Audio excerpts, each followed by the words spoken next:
Assalamu alaikum wa rahmatullah. Hello everyone, and thank you so much for joining us to this webinar. In this webinar, we are going to discuss the impact of inflation on the equity valuation. With you is Faisal Midloul. I'm a professional expert in business valuation. I work here in the professional development at Taqeem. The speakers for this webinar is going to be Scott Wallen, who is the head of valuation and modeling in Deloitte Middle East. We have Mohammed Al-Araj, who is the head of valuation and modeling Deloitte Middle East. And we have also Faik Khalid, who is the director of valuation and modeling in Deloitte Middle East. So we are going to start now. And also there will be a 10 minutes discussion or questions. So if anyone has any question, please write down the question in the chat so we can discuss it last part of this webinar. So I will let now Scott please start the webinar. Thank you very much, Faisal, and good afternoon, everyone. It is a real pleasure for Deloitte to be able to present to you today and share our insights on what we're seeing from a valuation perspective within our business and for clients that we're supporting. If we go to the first slide, Fake, on, I guess just by way of introduction, I lead the valuation and modeling business within Deloitte. That's a team of around 60 people with presence in Saudi Arabia, Qatar, and UAE, serving the Middle East. I've been in the region for 13 years now, originally with Deloitte in Sydney, and supporting clients across a range of purposes in terms of M&A, restructuring, financial reporting. I also lead the family enterprise group within Deloitte as well, so supporting family groups in region across many aspects, including valuation. I'll let Mohammed introduce himself. Hello, hi everyone. So thank you, Scott. Thank you, Faisal, for hosting us today. As a quick introduction, I'm also part of Deloitte. I'm a partner within the valuation modeling team. Perhaps I've come across most of you before as part of my work in Saudi Arabia. Pleasure being with you here today. Todd. Thank you, Raj. Thank you, Faisal. Thank you, the team, for inviting us. My name is Mohammed Faik Khalid. I'm a director in the valuations team with Deloitte. I've been doing valuations for about 15 odd years now, 10 of them in the Middle East. And like Scott and Araj, I work on a variety of different valuations, M&A, restructuring, financial reporting, dispute advisory work. And I'm very excited to be here today to share my thoughts on the topic. I think with that, I'll pass back to Scott. Yeah, I guess the context of this topic, I guess it's no surprise around the ongoing issues and the headlines, and Mohammed will talk about some of these. But I guess what we wanted to do is contextualize that from what does that mean to valuations? There's price as well as value, and we can talk about that. But I guess what we wanted to go through is around some of what is the problem and what is causing that problem. And then we go into the, I guess, crux of what we're going to talk about today is what impact is it having, and where is it having that impact, and how as valuers we are considering these impacts within the work we do. And that covers both from all the context that we mentioned around M&A, financial reporting. We go into the financial reporting implications of that. And also, what's important, I guess, the crystal ball gazing element is where is it heading and how are we factoring that into our valuations, and what are some of the tricks and tools that we're considering along with our clients to sort of help us break down this problem into what this means from a valuation point of view. And then we'll obviously close. As Faisal mentioned, very open to questions, and we really look forward to that. Please jot them down, or feel free to ask them when we have time. I'm sure we'll have plenty of time to go through these at the end. All right. So again, thank you for hosting us today, Faisal and Taqeem. And I guess we're going to start by talking about certain trends on the inflation. What we have seen has been happening in the past, let's say 2 years, 2.5 years. How does that compare to the past in terms of the inflation numbers now compared to what we've witnessed before the last 2 years? and most importantly, the impact on that on the valuation and what considerations should be really given some attention. So if we look at inflation and nowadays and what's happening, it's been really the topic in all financial and economic news. We've put like here some of the publications that we've witnessed for the past 2 years. Publications have been mainly talking about inflation and its rise.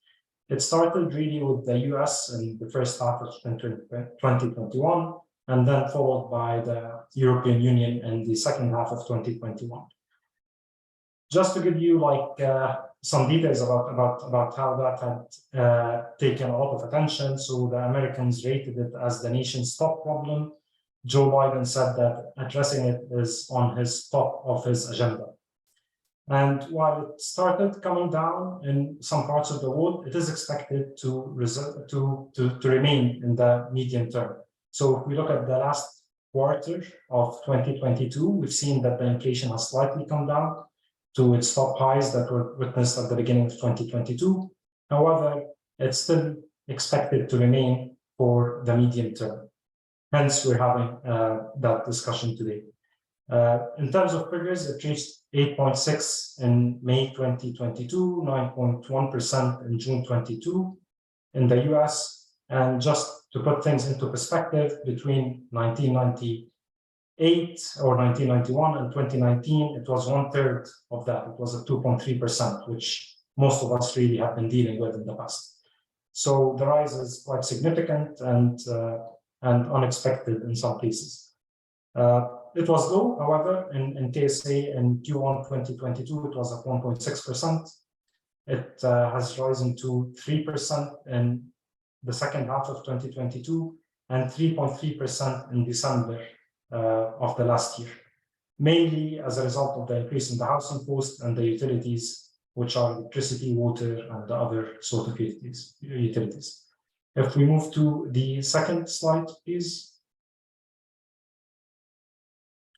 So inflation rate is higher than ever since 1980. 22 was mainly a COVID year, a COVID-19 year, where we have seen a rise in the unemployment, with central bankers and politicians seeing that as a temporary thing and expecting that the inflation will cool down. 2021 has witnessed unemployment falling and inflation rate rising. Again, it was thought that it will be a transitory stage as a result of the COVID-19. However, in 2022, they realized that they missed the goal and that the inflation seems to be a problem that needs to be addressed. The pattern was some sort of reversed in KSA. So if you look at the chart to the right, you will see that the inflation was extremely high in 2020, and that was mainly driven by the introduction or the increase in the VAT from 5 to 15%. And then it started pulling down as that effect of the increase in VAT really trickled down. So the pattern was mainly reversed in the KSA, and what's worth mentioning here is that the KSA, I think the uniqueness of its economy in terms of the giga projects and the trust there in the investment and the support of the oil prices that has been extremely high, had all helped the KSA to remain relatively low in terms of its inflation compared to the other economies that we've seen in the US and Europe. I'll pass on to Farah for the next slide. Thank you very much. So I think it becomes really interesting, if you think about it from the perspective of purchasing power parity, which is to say that if there are, because Saudi Riyal is pegged to US dollars, then how can two countries, Saudi Riyal and USD, have different levels of inflation? And this is something that, to explain this, you have to understand the economics behind it. So I won't go into too much detail in terms of the economics, but really what causes the inflation in the first place. In simple words, prices are determined by supply and demand. And we say there are two types of inflation: the demand pull inflation, which basically suggests that supply is unchanged, but there is an excess demand, and therefore it is driving prices higher, or supply side inflation or cost push inflation, which is to say that the demand is unchanged, but there is a disruption in supply, and therefore there's a shortage of goods and services, resulting in higher pressure on prices to go up. So the question then becomes, what caused the supply and demand imbalance in the recent times, which caused the inflation problem? And we'll talk about the demand side problems and the supply side problems here. This is more from a global perspective, but then you will, in some of the slides that we'll go through later, we'll also discuss some of these same factors, and then from a Saudi perspective specifically. So on the demand side first, the first one and the big one is COVID. And I like to divide that COVID period into two. The first part being early 2020s, when there was, at the beginning of COVID, there was no vaccine around, and we witnessed a concept called depressed aggregate demand, where everyone, including consumers and investors, they started holding back on their spending. Consumers were not spending because they were not too sure about the economy and how, whether individuals would keep their jobs. Investors were not investing because everyone thought it is going to result in a global meltdown. So there was this concept of self-restraint. And the second part of COVID is when late 2020s and early 2021, or the entire 2021 year, is when it became clear that that the world will come out of COVID. Vaccines were becoming common. There were a relaxation of most lockdown measures, and also on top of everything else, consumers and investors both had a concept called pandemic fatigue, as it was being termed by economists at the time, which basically meant that they wanted to go out and spend more. And this is why we saw travel increase, tourism increase during that period as well. A lot of liquidity came into capital markets, the Western capital markets, equity markets boomed. So that was the first. The second is fiscal expansion. And again, linked with COVID, when there was a fear that COVID is gonna pull the economies down globally, there was a lot of government stimulus packages announced across the globe, especially all major Western economies, where they were giving out effectively free money up to $2,000 in the US, for example, $2,000 a month to anyone and everyone who was affected, in terms of economic loss because of COVID. Canada, Australia, UK, a lot of EU countries had similar models of stimulus packages. And the third one was monetary expansion, which is to say that the central banks, while responding to COVID and trying to ensure that the economy comes out of it smoothly, they started reducing interest rates. In other words, in economic terms, it's called quantitative easing, which is to say increasing liquidity in the economy, again, with the perspective of boosting demand of goods and services. So all three factors, COVID-19, the going into it and coming out of it, fiscal expansion and monetary expansion, they led to an increase in demand of goods and services in the post-COVID period. Now, on the supply side, again, we'll start with COVID. A lot of businesses got shut down. There were some permanent disruption as well in certain industries because consumer preferences changed. There was work from home, picked up quite a bit, and that meant that certain parts of certain sectors and subsectors they got permanently affected. Then to top it up, there were even pre-COVID period, there were a lot of supply chain issues, and then COVID made it even worse. There were increasing trade tensions between US and China during this period, and then on top of everything else, Russia-Ukraine war, which basically led to a shortage of a lot of commodities or skilled labor in the EU market, shortage of agricultural products, pushing prices higher. So all in all, coming out of COVID, demand for products and services went up and supply went down, which obviously both of them pushed prices higher. So how did the governments across the globe respond to this? Interestingly, governments, the different government bodies trying to attend to the problem of inflation, they only have one economic tool to address the problem, and that is through monetary means. And that is, in simple words, again, by raising interest rates or quantitative tightening, which is to say decrease liquidity. And that the reason why this is the first tool they go to is because many of the supply side factors that we just noticed, they do not have direct control over those supply side factors, meaning they cannot control the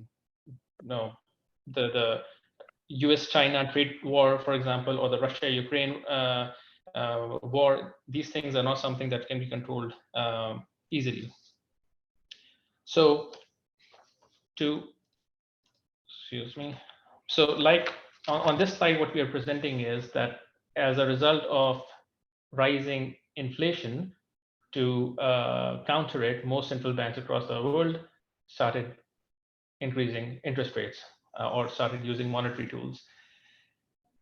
A few important things to note on this chart here are that, one, all central banks across the globe, they have been increasing interest rates, but more so, you will see that these are curving up. And what that implies is that as inflation problem got worse, and it was not responding to the increase in interest rates, the central banks became more desperate, and they started taking more aggressive measures in terms of the quantum of interest rate increases. Especially over the back end of last year, we saw some Fed increasing interest rates by 75 basis points multiple times, and you see that now. I think the last one came in last week, actually, where Fed increased the interest rate by 25 basis points. Saudi SAMA obviously followed through because of the currency peg, and the repo rate went up by 25 basis points to reach 5.25%. And if you think about it, this is a steep increase from, I think, a mere 1% at the beginning of 2022. And this is not specific to Saudi. It has been the trend everywhere across the world, and especially in the Western economies, where a year ago interest rates were close to 0%. Now the interest rates are from central banks, set by central banks, are close to 5%. Now that we have established that rising inflation implies rising interest rates, because that's how governments respond and central banks respond to it, how does that affect the equity markets in general? And we will discuss about the equity markets top down. So we'll talk about equity markets as an asset class first, then we'll talk about different sectors and how they get affected, and then how individual company valuations get affected. So first thing is to see really the empirical evidence on how are equity markets affected. In a summary, high levels of inflation and rising inflation trend in general, it hurts the equity market and equity asset class as a whole. Now, at face value, this might sound counterintuitive, right? Because inflation by definition means rise of prices. So if all asset prices are increasing, why is it that the equity values decline? And we will discuss when we go through the individual company valuations, we'll talk more about this. But at a very high level, it has to do with how the forecast cash flows react to inflation, and how the discount rate that are used to present value the forecast cash flows, they react to inflation. But before we move on, I do want to point out a few things on this chart here, which is presenting the regression analysis between PE ratios and CPI inflation. And it is from a 50-year study from 1973 to 2020. At low levels of inflation, from 0 to up to 2 or 3%, there is a weak relationship between inflation and equity markets in general. And that's why this is often up to 2 or 3% is often referred to as healthy levels of inflation. You see that on the clustered area on the chart. The correlation here is low. The R squared value, so to speak, if we were to run a regression only for that period, it would be low. It is only at higher levels of inflation and persistent inflation when the relationship turns negative, and also the correlation becomes stronger. So again, there is empirical evidence that equity markets are inversely related to inflation. I think if I just add to that, I guess the concept there is at the levels of 2 to 3 to 4%, I guess that is the normal levels of inflation. And in those environments, I guess PE multiples, which are an element to a valuation that drive stock prices, there's a lot of noise and other elements that probably drives the higher or lower PE multiples, such as growth, such as other risk factors, such as company-specific factors. But when you get into higher levels of inflation, the impact is so large on some of the companies because it's sort of direct to specific. That's where I guess it has such a big impact. Whereas the other noise elements that may be more prevalent in those lower inflation environments that impact multiples becomes minor in retrospect to the impact of the inflation on the company's metrics and on the environment, consumer sentiment, other things. We see ourselves, look at the headlines around inflation, they become front and center, which then drives sentiment down as well as obviously the financial impact. Yeah, and also, I mean, although this study was performed using PE multiples, the concept applies if you run this regression to any other valuation multiple, EV, EBITDA, or any other multiple. The strength of the relationship changes a little bit, but overall it shows the same trend. So now the question then becomes, okay, equity is negatively correlated to inflation. Are there any sectors which perform better than others? And the answer is yes. Again, we know this from empirical evidence from the past. Again, this is the same study, about 50, it covers about 50 odd years, where they test the relative performance of these sectors versus inflation. And the thing to note here is that from a portfolio management perspective, investment management perspective, because I'm assuming many of the attendees today are exposed to those parts of our business as well. It is not uncommon to see, or it is not unusual to see this kind of a setup where at high inflation levels, which usually come with economic uncertainty, you tend to see sectors which are defensive stocks, so energy and consumer staples and utilities, because it represents flight to safety. But I think it would help if you do go through some of the sectors which we have listed here. So energy sector, to start with, it tends to perform well because of higher commodity prices at times of high inflation. Equity REITs, and in general, everything which is more equity backed and less leveraged tends to perform better because of less exposure to rising interest rates, obviously, compared to mortgage REITs, which is next here. It tends to underperform on a relative basis. Early stage technology companies, now we are seeing these a lot in the GCC region and Saudi Arabia as well. And I'm sure you guys have to value it as part of your work as well. It is a tricky one because a bulk of the cash flows of technology companies, positive cash flows tend to come in the later part of their, in a DCF framework, and the near-term cash flows tend to be more negative, where there's investment required in terms of upscaling the technology. Therefore, they're usually worse off because from a present valuing impact perspective, it doesn't help the business. Financial services companies or banks in general, they are also, the effect of inflation, it really depends because, and it is largely driven by their exposure as well. Higher interest rates in the short term can push values for banks higher, but persistent inflation can cause default on loan portfolios. And I think in case of an inverted yield curve, the situation we are in at the moment, their exposure to duration risk increases as well, basically, which means that they might end up borrowing at short-term higher rates and lending at long-term lower rates for residential mortgages or term loans. So it depends on how their portfolio of loans is structured and the duration risk.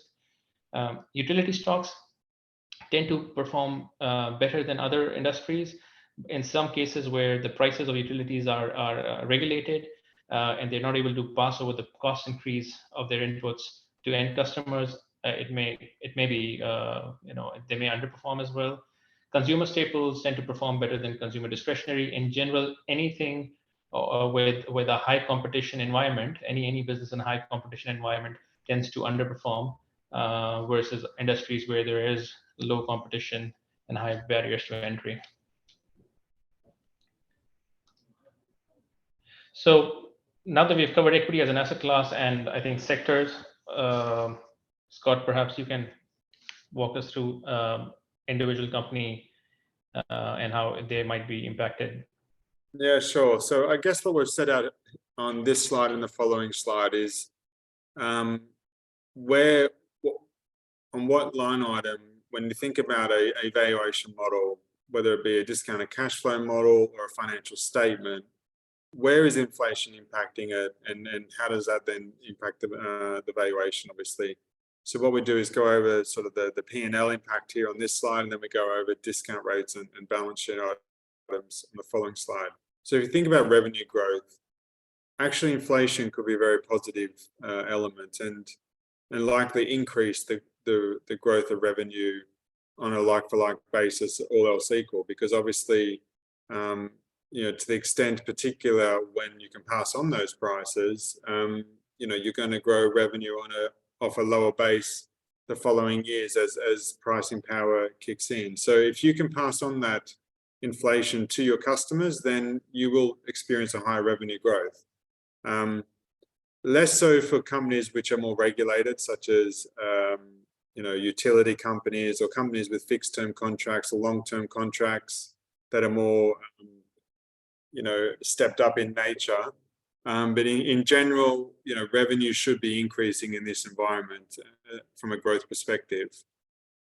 In terms of operating margins, this is really a depends point of view, and it goes to Fake's previous slide around which businesses can thrive in this environment, where which businesses do struggle in this environment.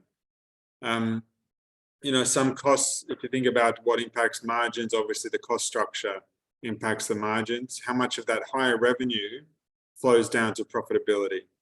So, you know, from a perspective of some costs will increase in terms of commodities, labor, those elements, where other costs may stay the same.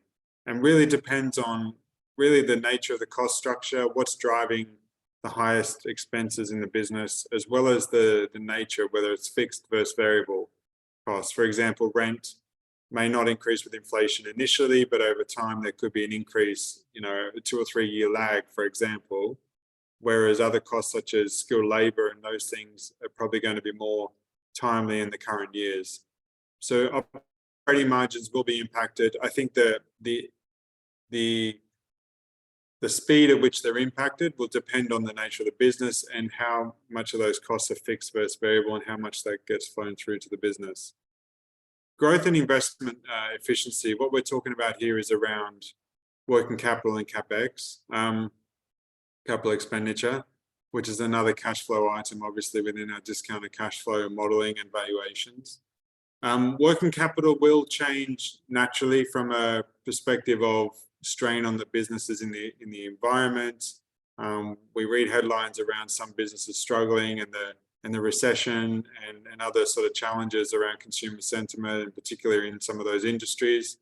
So working capital may get stretched in terms of being able to receive those cash payments. So your payables or your receivables will extend outwards. So working capital cycles are likely to extend out more from a ability for your customers to pass on that and therefore pay you back for your work. CapEx is one where it's probably one of the most areas where we do challenge our customers and our clients around, because there's two things. One is it depends on where you're getting those raw materials from. So what you really need to understand is the nature of that CapEx. Typically in valuations, people might simplify things to take a percentage of revenue, for example, or look at maintenance CapEx equals depreciation. In a high inflationary environment, this may not be true because one, revenue is increasing, as we mentioned earlier, whereas CapEx may not be as sticky as that. So therefore, the ability for CapEx to increase in that same proportion as revenue may not be true because the raw material supplier hasn't passed on that cost to you as a CapEx. So your ratio may go down depending on the purchasing price power you have on those raw materials for expansion. The other element is where you're sourcing that CapEx.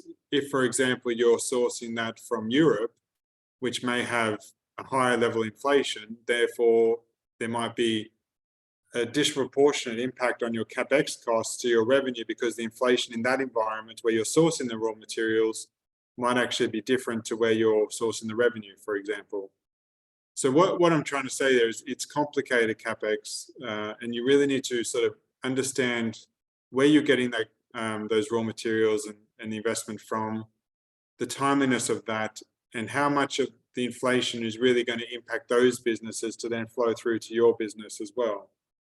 The last point, which I'll touch on around terminal value as well, but that depreciation equals maintenance CapEx is a common assumption, particularly in the terminal growth rate.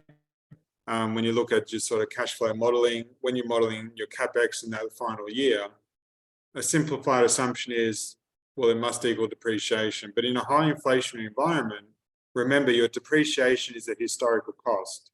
So for example, if you bought a factory 10 years ago, that factory has been depreciated over, let's say it's a useful life of 10 years, based on the cost it was 10 years ago. Now, for example, if you wanted to replace that factory in today's costs, with raw materials increasing in a high inflationary environment, the replacement cost is a lot higher than your depreciation that you would have assumed historically. So typically we would expect the terminal CapEx to be slightly higher than depreciation, at least because of this factor, amongst other factors you can go on in terms of the individual line item you're trying to forecast. In terminal growth rate, this is probably one where I guess we'll come on to later around the assumptions around where inflation's going. But I guess the point here is around consistency.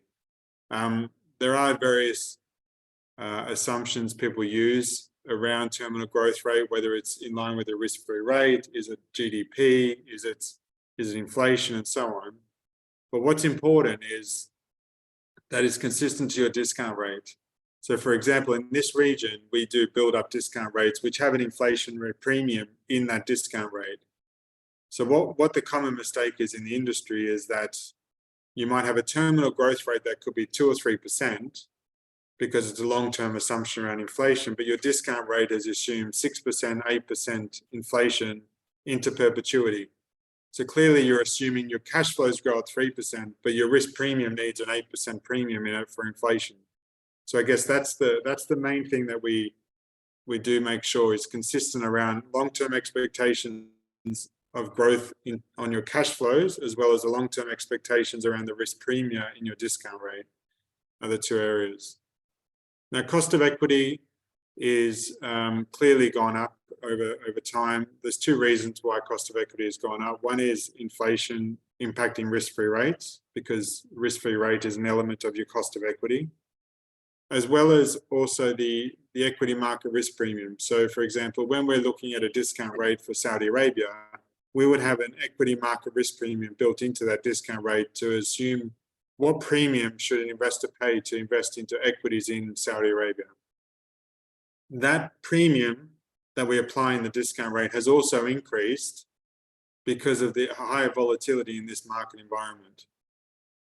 So that both of those factors, higher inflation that's impacting your risk-free rate and higher risk premium to buy equities in a normal market, forget what company you're applying it to, is driving a higher cost of equity. And that's common across most markets. It's not a Saudi Arabia element, it's common across most developed markets as well. Cost of debt is also increasing, as you can imagine. The higher interest rates are pushing up cost of debt, which is needs to be factored in. One area where I guess a common mistake we see is people using historical cost of debt because you've secured a fixed rate mortgage at 3% historically.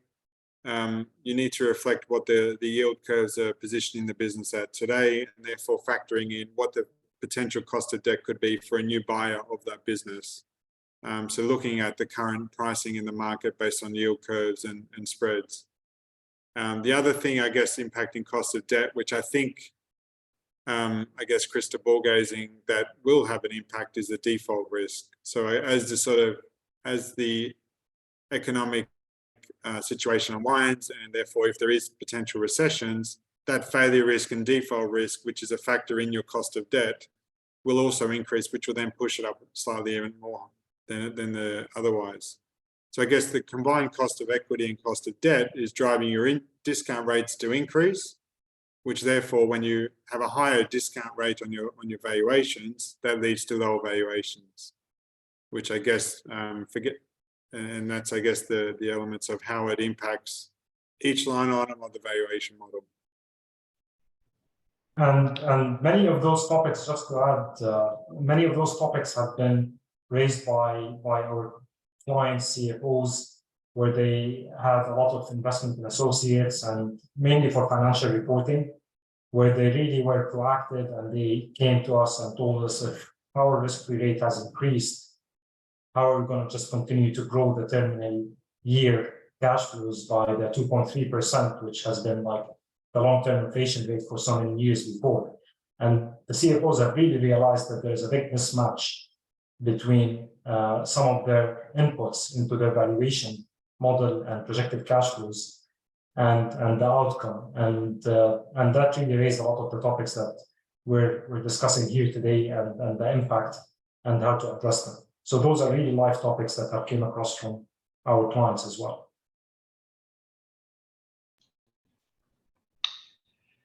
So, I mean, thank you, Scott and Araj. This was very comprehensive. Obviously, we talked in depth on each of the line items of cash flow to understand the effect of inflation and rising interest rates on those elements.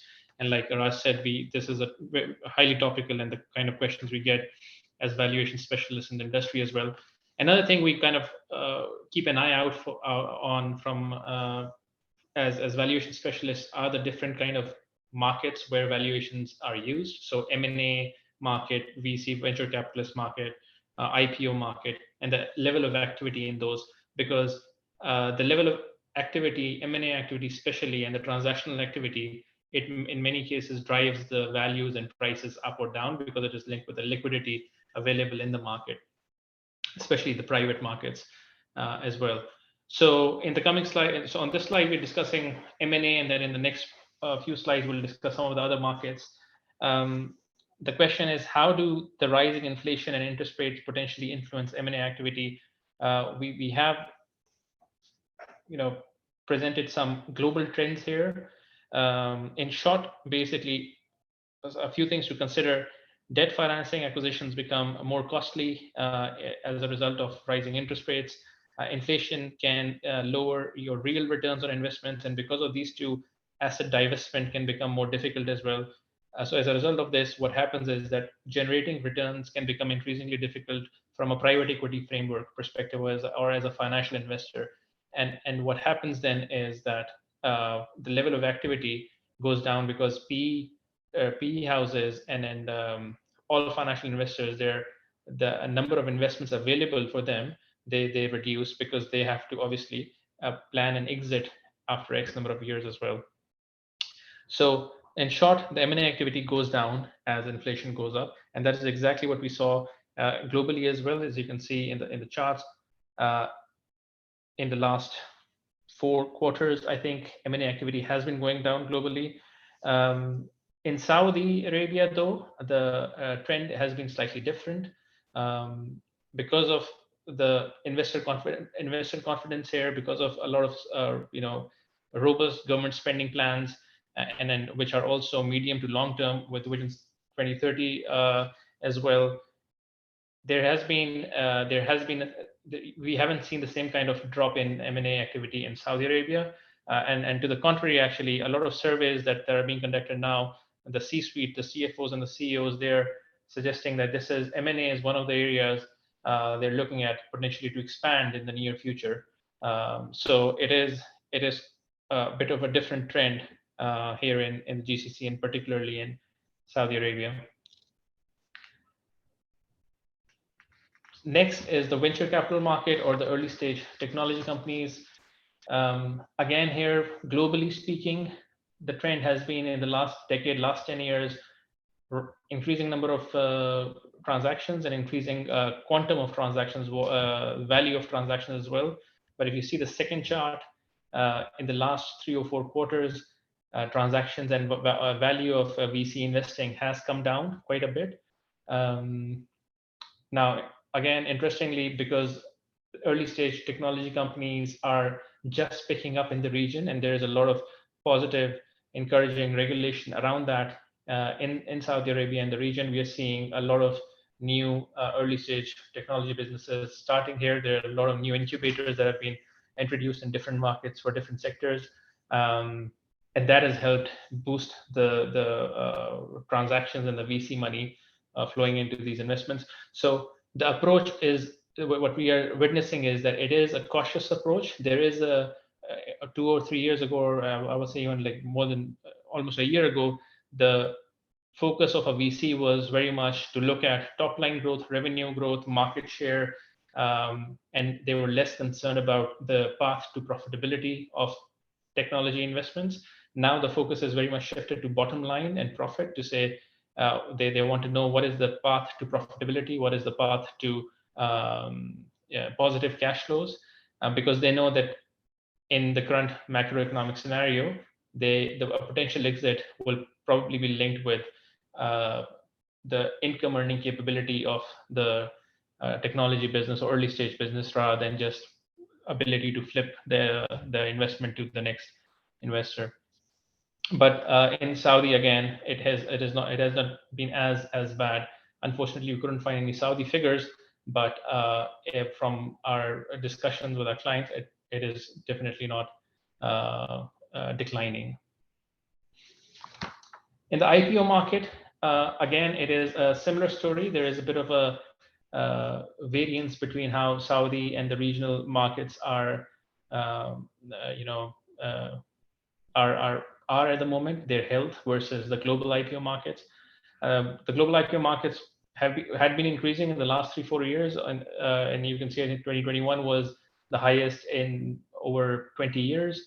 But the last 3 quarters globally, IPOs have tanked. A number of IPOs, and again the value of IPOs, they have reduced significantly.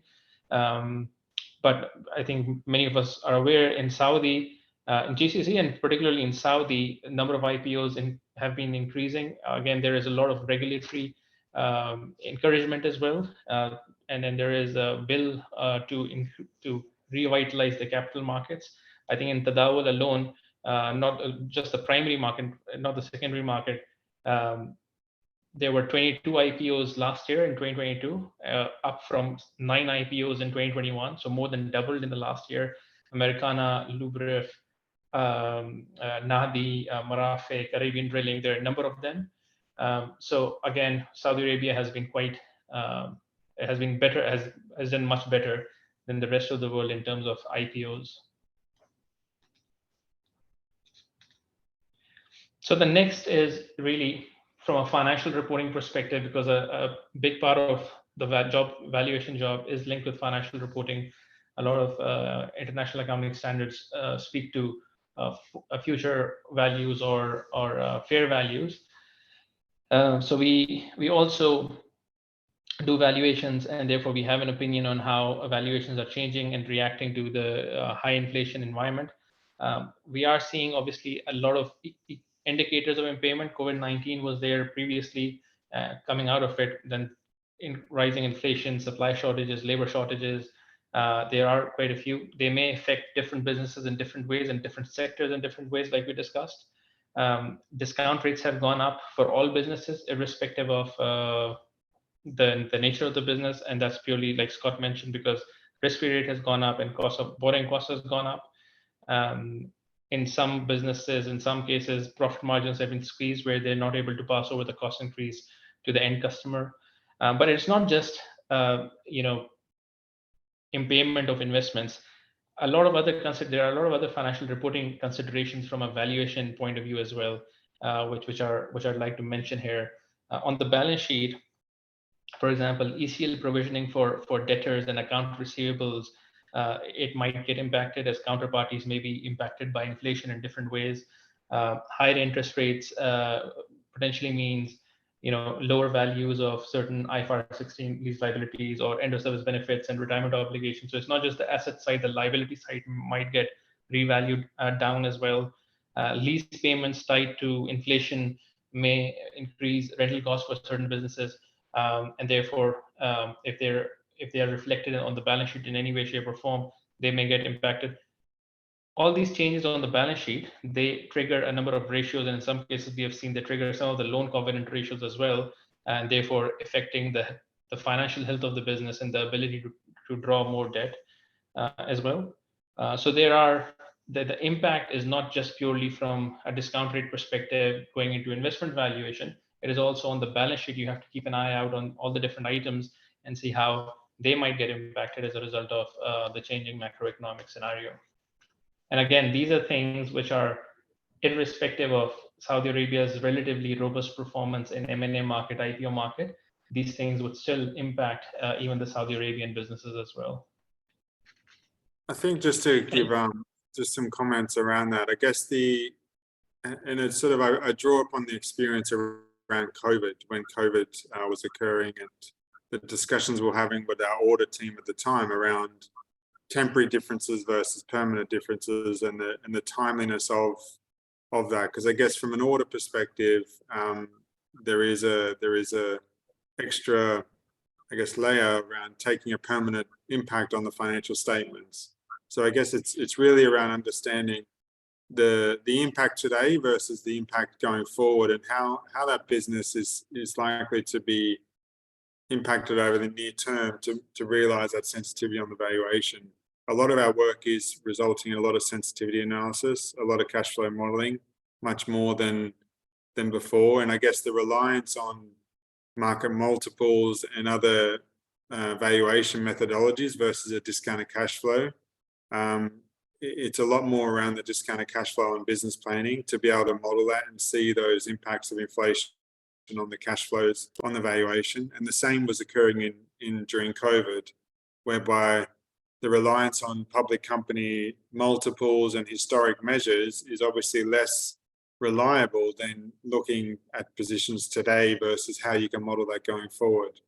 So I guess it also goes to not only the impact on valuation, but also how you approach the valuation as well as something to be considering.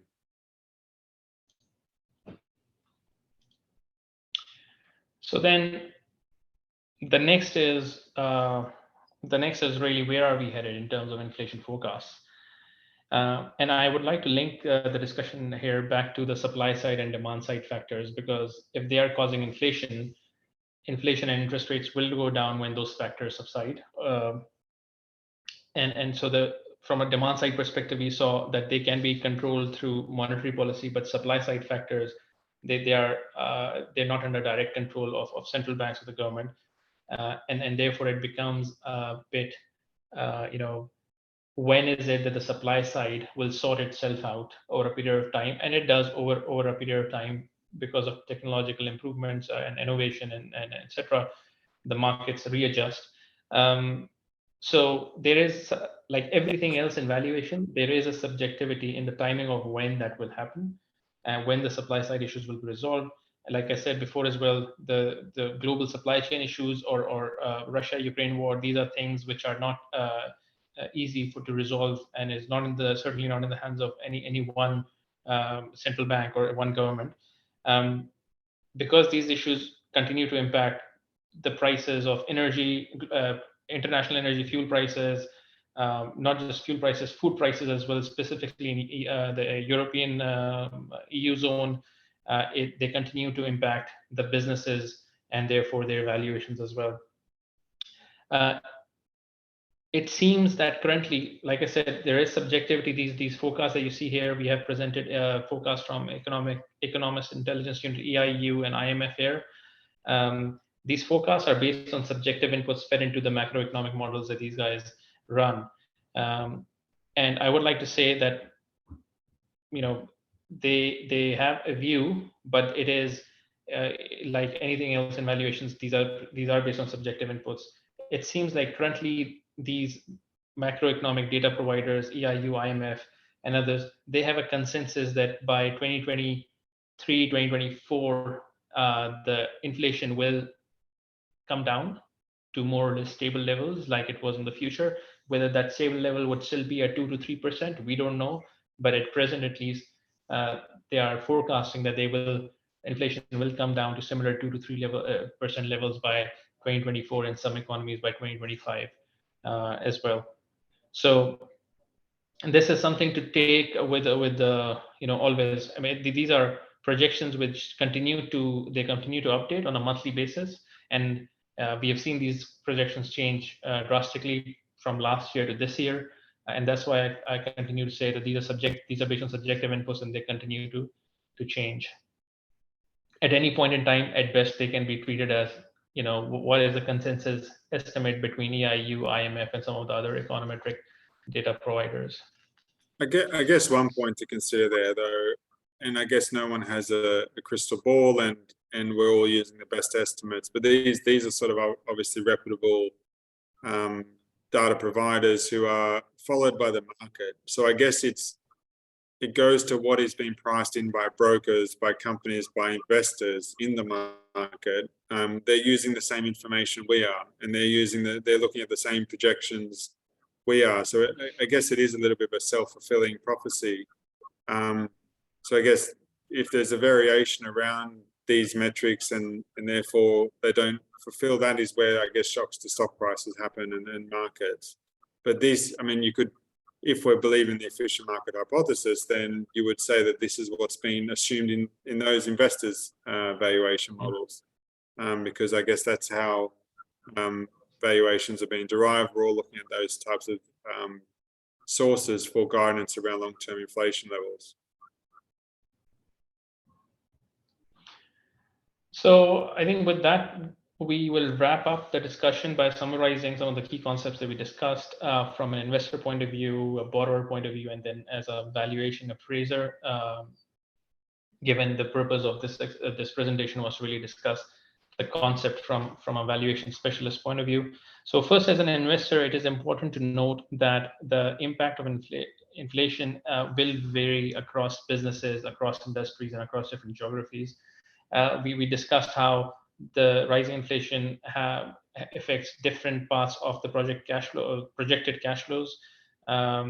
We discussed how, financial leverage, the more levered the business, the more exposed it is to higher interest rates, and therefore it has a tendency to underperform, and therefore needs to be looked at closely. We also discussed that the industry sector, not all industry sectors, they respond the same way to inflation. Consumer staples tend to do better than consumer discretionary. All sectors with heavy leverage tend to relatively underperform. The business life cycle, and for each business, which whether it's a mature business or early stage business, mature businesses tend to do better, and therefore tend to not lose a lot of value when times are uncertain.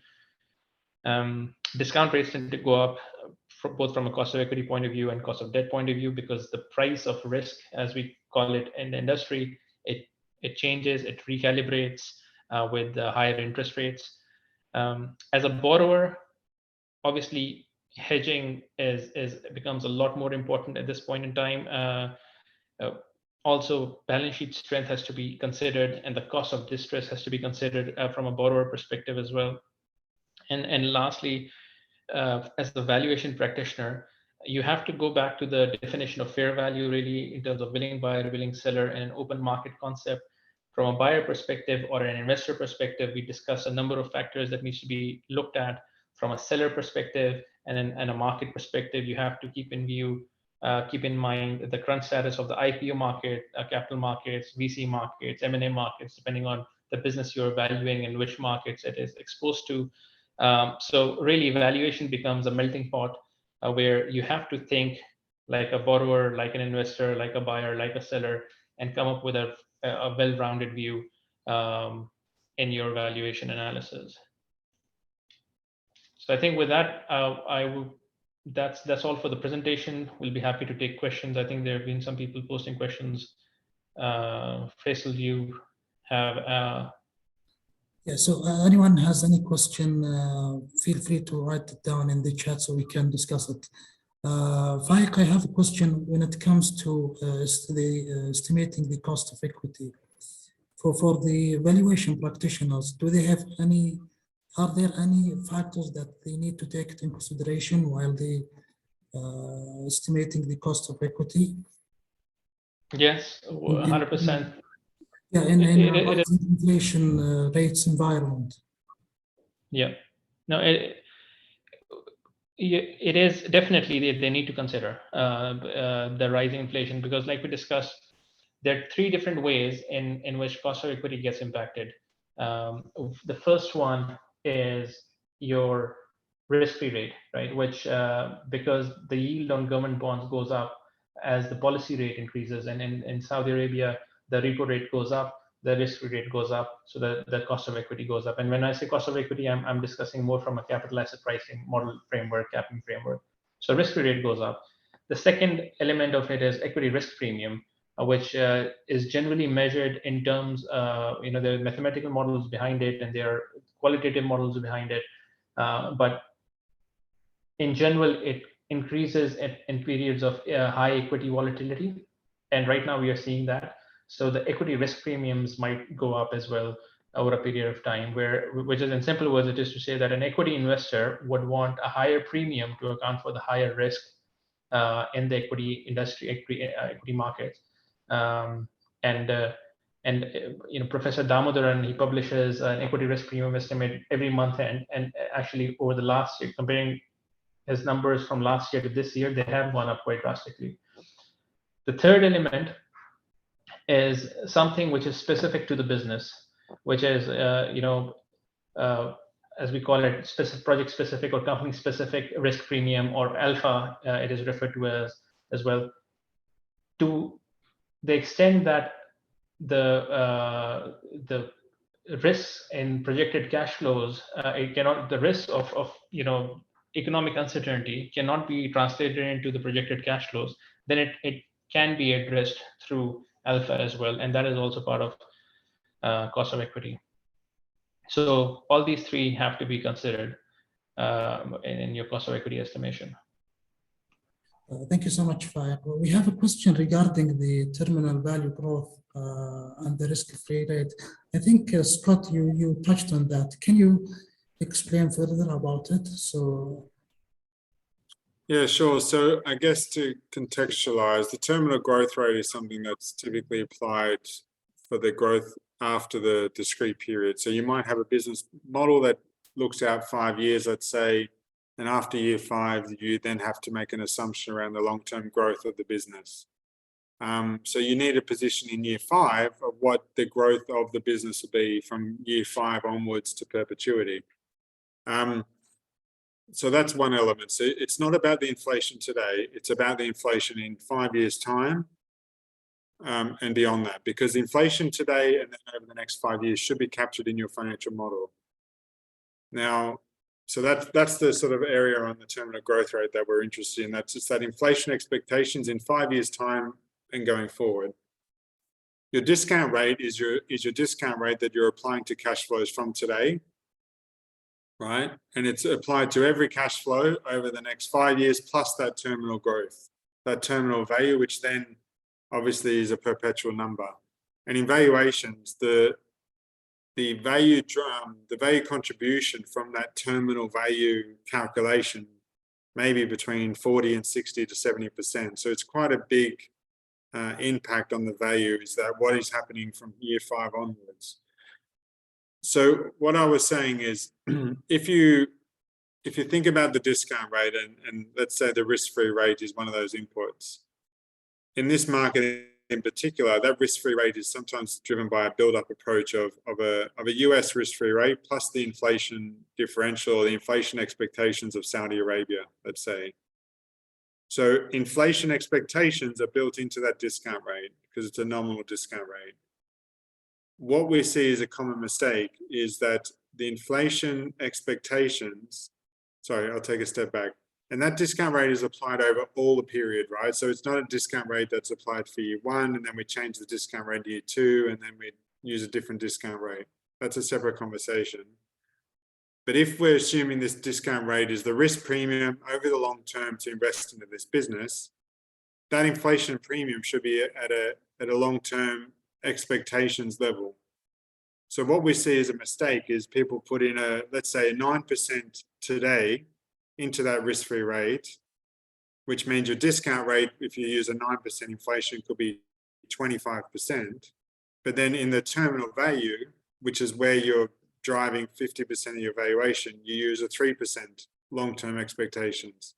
So if you get to that year 5 period, what you're doing is capitalizing a cash flow that you're assuming to grow at 3 or 4%, let's say, by a discount rate which has a 9% premium in it.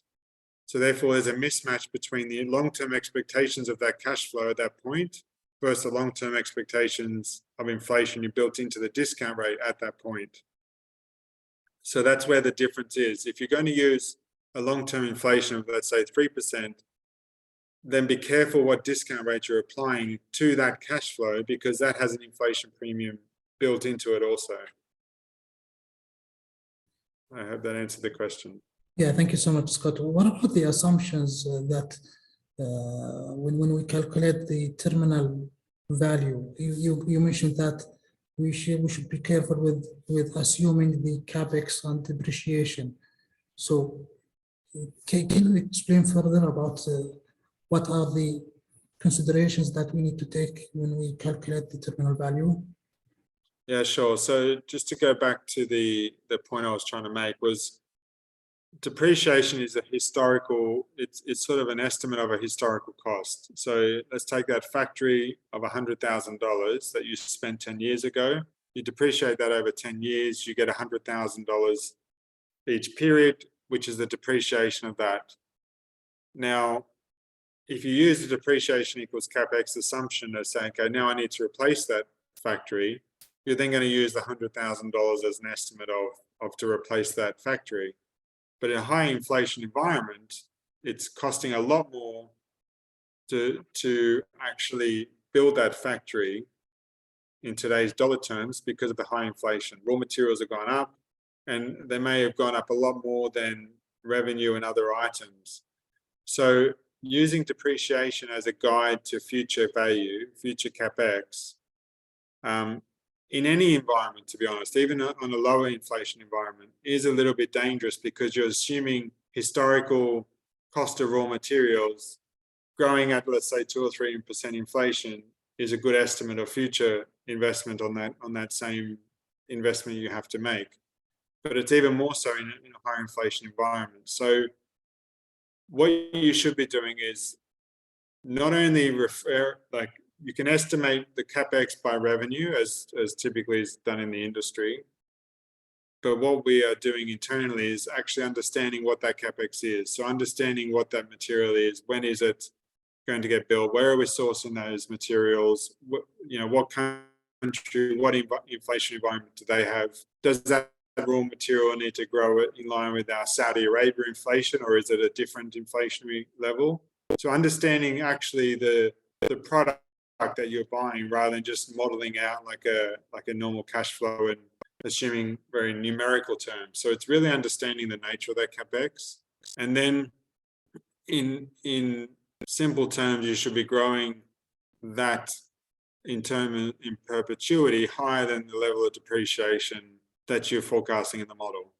Obviously, it depends on when you bought that. Is it a 2-year useful life? So therefore, if you're depreciating, if all your assets are bought over that discrete period, then obviously depreciation might reflect some of that higher inflation environment. But if you've got long-standing assets, which you've had for many years, that were bought pre-2000 or pre-COVID, let's say, then obviously the world is a different position. So you need to reflect that into some sort of premium above depreciation. Thank you, Scott. I got another question. When we use the guideline public company method, if the selected peers work in or operate in different country than the subject company that I'm valuing, are there any adjustments that I need to take when it comes to inflation? I think it depends, I guess, if I jump in, but I think it depends on what industry, right? It goes down to how much it's been reflected in the projection. So I guess there's a couple of elements here that come to mind initially. One is, if we believe in efficient market, the market's moved, therefore it's been priced into certain stock prices already. So if we believe those European assets have been priced fairly, it's been factored into their financial models, valuations. Analysts are looking at those companies actively. Therefore, the number of multiples that people are willing to pay for their inflation-adjusted earnings has been factored in. So therefore, inflation is being dealt with by the market on those assets like it would be here in this region. So in terms of inflation, it should be factored into pricing already. And also it depends on the industry around, you know, the slide Fake had around where inflation is factored in and how it's driving certain industries over the other. So for example, utility companies might not be impacted rather than just the discount rate, versus other like retail companies might be different. So the answer may differ depending on the industry. And to add to that, you have to consider when we talk about multiples, it is a multiple doesn't have a currency, right? You have revenue has a currency, and EV, enterprise value, has a currency, and EBITDA has a currency, but EV over EBITDA doesn't have a currency. It is a multiple based on, and both of them are in the same currency, the numerator and the denominator. So the concept of inflation is linked is very, very much linked to the currency that it is being used to derive. So that's one. But then second thing is there an element of inflation that is impacting in real terms, and therefore the EV and the EBITDA in real terms? That is something which is often kind of, it overlaps with the concept of country risk premium, because different countries and therefore different currencies have different inflation rates. Yes, the country risk premium has an impact on different, on multiples, the implied multiples, varied multiples that you pick from different parts of the world. There are adjustments for it that you can make to make it more comparable, and then in our valuation analysis, sometimes we do. If we are picking, so if you're picking a comparable from UK and US, they may still be very comparable. They're both from developed markets, mature markets. But if you're picking a comparable from US and the other one from, let's say, somewhere in Africa with a very high country risk, then they may not be comparable because the country risk is very different. So there are adjustments. There may ways of doing adjustments, but for inflation, typically in the valuation practitioners world, you don't see a lot of adjustments being made to the multiples of different countries. I think also a couple of things. One is, and again, going back to the COVID, we were tending to look at more forecast multiples, forward multiples, to understand, because I guess, again, that lag of inflation impacting financials. So to the extent we have forward multiples, it's something to bring into the analysis, not just looking at historic multiples, historic earnings. Also understanding countries in terms of, again, goes to the quality of that peer set. What we've noticed now is obviously challenges around China and the stock markets there. There is a disparity between China multiples. I mean, Japan was in that bucket as well for many years, and using a list that includes, let's say, China, Japan, US, UK, all in the one list and taking averages.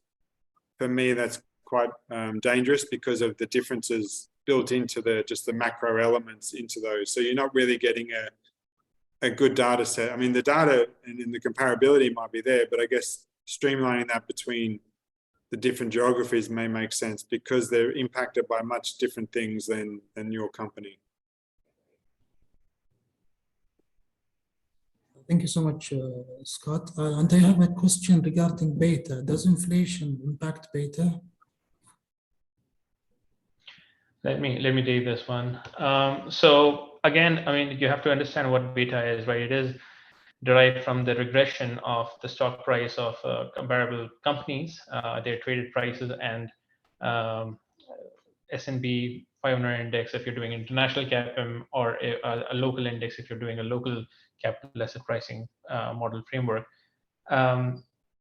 Because of that, it generally, in theory, it shouldn't.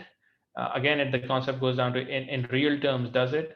I would argue it does a little bit, and the reason is because as economies tend to perform better or tend to perform, tend to go down in terms of performance, all industries kind of tend to move in a little bit more with. So at bad times, all industries tend to perform bad. There are certain industries which perform less bad, and then there are certain industries which perform more bad, and that's how the beta frameworks as well. in bad times, when economies are bad, in times of economic uncertainty, when the volatility is high, betas generally tend to converge more towards 1, which is the industry beta, or which is the economy beta, so to speak. But that happens over a long period of time. It is not a very quick adjustment. In other words, if economic uncertainty persists for long enough, yes, the betas of all industries, they start converging to 1. And I think just again, be careful on what you're regressing against, right? So if you're regressing against a market that's a global index versus your local company, could be, it's again how you calculate that beta. Beta is regression against your particular stock against a market. If that market is a global index versus a highly inflationary market, then I guess that it will have an impact because of obviously your numerator's impact on inflation on the numerator is different to denominator. But generally, I think you do regress, let's say, US stocks against the US market. But I'm saying if you regress the US stocks against a global index, then there may be that differences that you should be watching out for. There may not be a right or wrong answer, but I guess it's the awareness of that. And maybe you take long-term view around how you're measuring that, and it's not just a point estimate, but you're looking at the historical trend of that beta. Thank you so much. I have another question, which is, can inflation has a positive impact on companies? I know you mentioned that, Scott, when you talked about the revenues that the companies may pass the inflation rates to the clients. So, is this the only positive impact that can the companies have?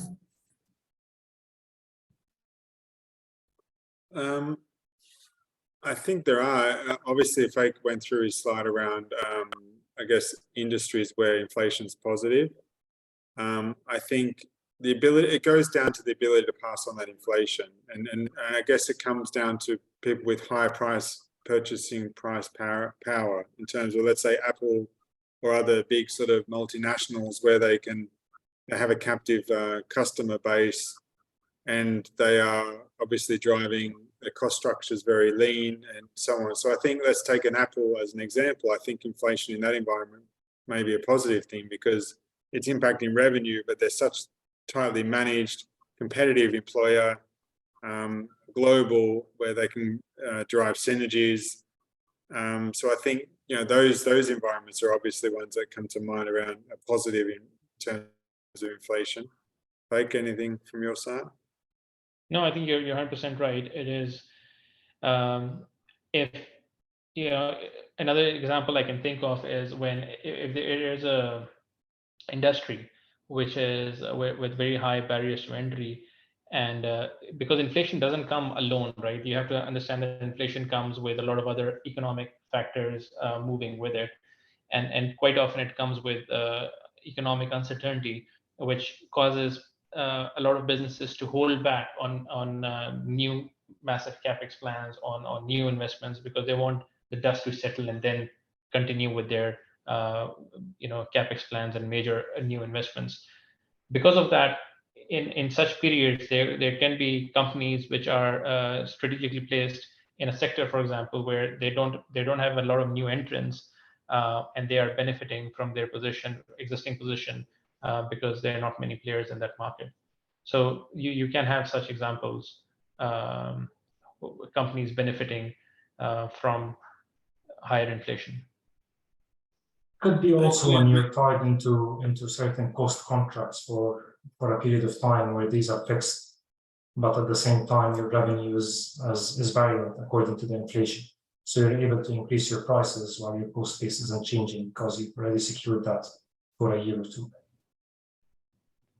Yeah, and I was just going to add, the only other element could be around currency. So, you know, we saw, you know, the US dollar move around quite actively, and, you know, inflation drives changes of interest rates impacts currency. So to the extent that is positive to your business in terms of exporting or importing, then I guess that could be a positive, such as commodity businesses, exporters, with lower dollar, therefore it drives higher revenue in local term. So I guess the currency element also may have an impact with revenues in a different currency to your cost structure, as an example.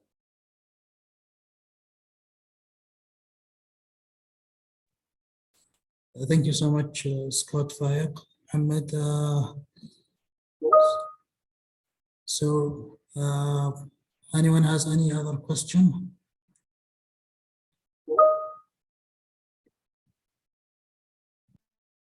So I think there was one that was missed. I think there was one around, should we be using two different discount rates, one for the discrete period and one for the terminal value, or how to adjust basically for the inflation? I think it was. Yeah, is it a common practice in such an rising inflation rates environment that we use two different discount rates, Mohammed?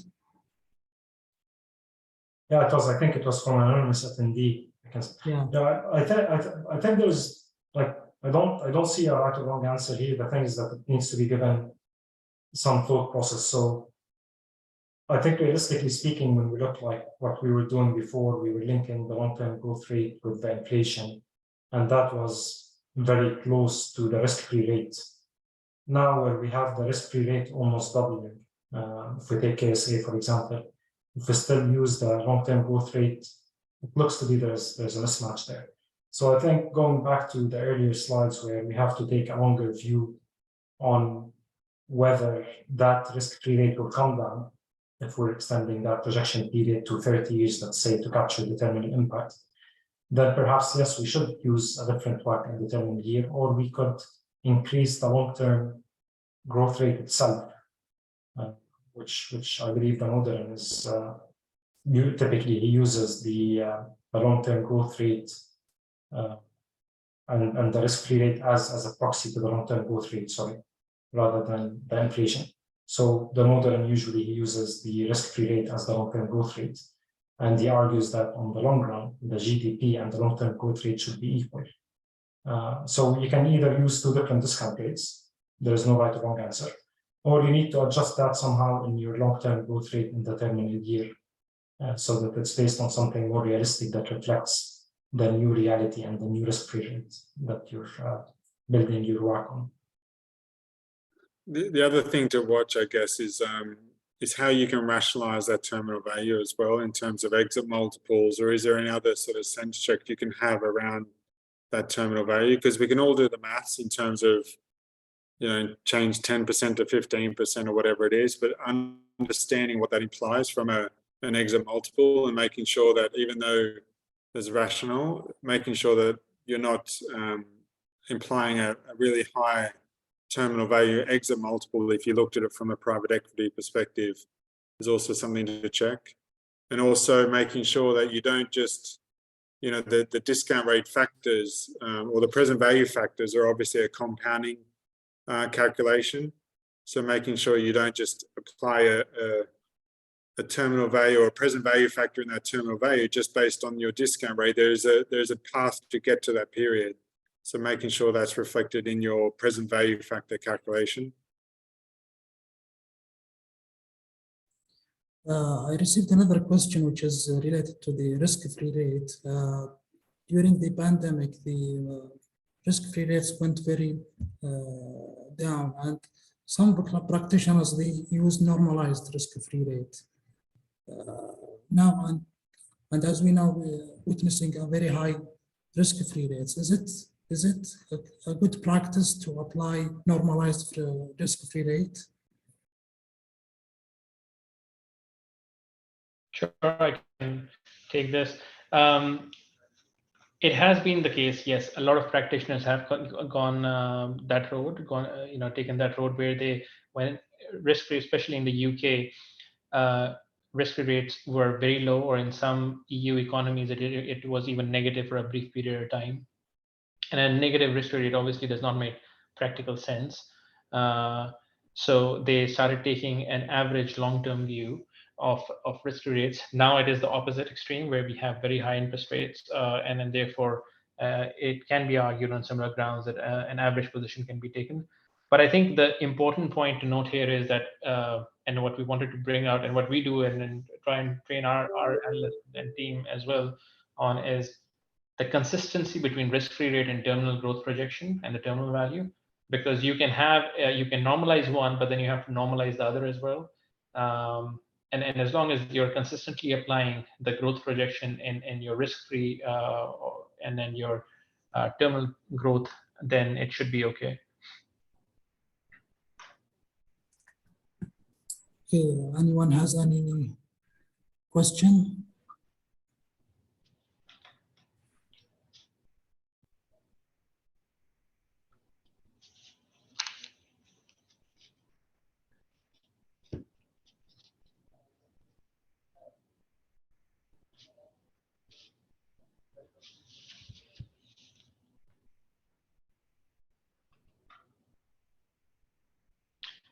I guess we don't have any other question. I would like to thank you, Scott, Mohammed, Faiq, for being the speakers on this webinar. Thank you so much, everyone, for joining this webinar. I wish that you enjoyed the webinar, and thank you so much. Thank you very much. Thank you for inviting us. Thank you, everyone, for joining and dialing in.